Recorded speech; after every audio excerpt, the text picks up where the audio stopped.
of who protects the worker. If you were to have a Gallup poll go around and ask people that question, or if someone were to go around and ask people in this audience the question of who protects the worker, I strongly suspect that you would get 1 out of 3 possible answers. Some people would say, oh, of course, it's the unions that protect the worker. Some other people would tend to say, oh, no, it's more important the government that protects the worker. And I suspect most people would say, it's nobody who protects the worker. Now, all 3 answers are under some circumstances correct. But all 3 answers are misleading. Now, unions do protect some workers. Unions protect 2 classes of workers. Those of their members who are employed and the union officials who run the unions. What about government? Here, again, government protects some workers, and I've already mentioned some of the measures whereby they do.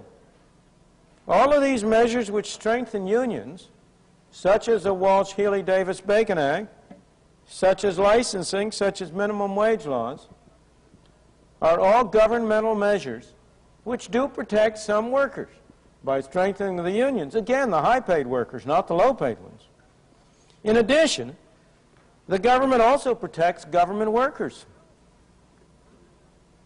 Workers are protected by employers, not by his own employer, because a man who has only one possible employer has no protection.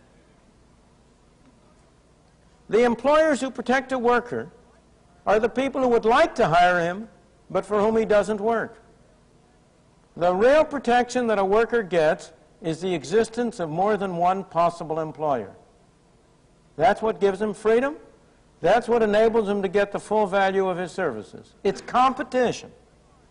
It's a free market in which you have a diversity of sources of employment, which provides the effective protection to the worker.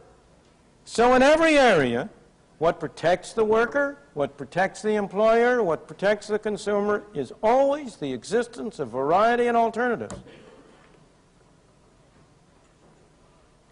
And of course, every group in our society that wants to get a privileged position tries to protect itself from competition by others.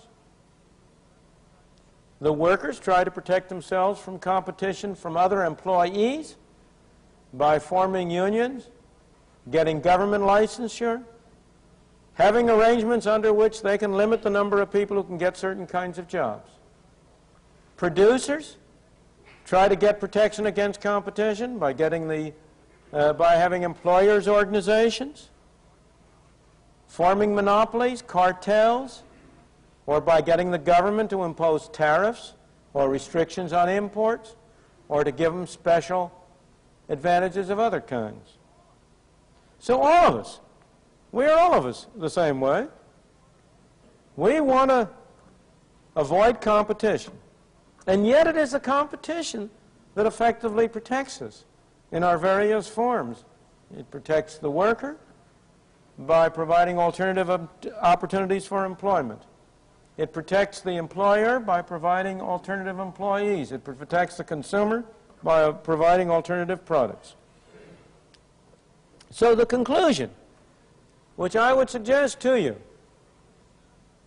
is that the real way to make sure that the worker continues to be protected, that the gains in our standards of life that we have had as workers over the past 150, 200 years continue, the real way is to make sure that we preserve the existence of competition and of free markets. Unions can and do serve many useful purposes, but they also can do great harm if they interfere with competition and freedom of markets. The same is true of organizations of employers. Employers' associations can and do serve many useful purposes, provided there is free entry. In all cases, we must try to preserve freedom for alternatives.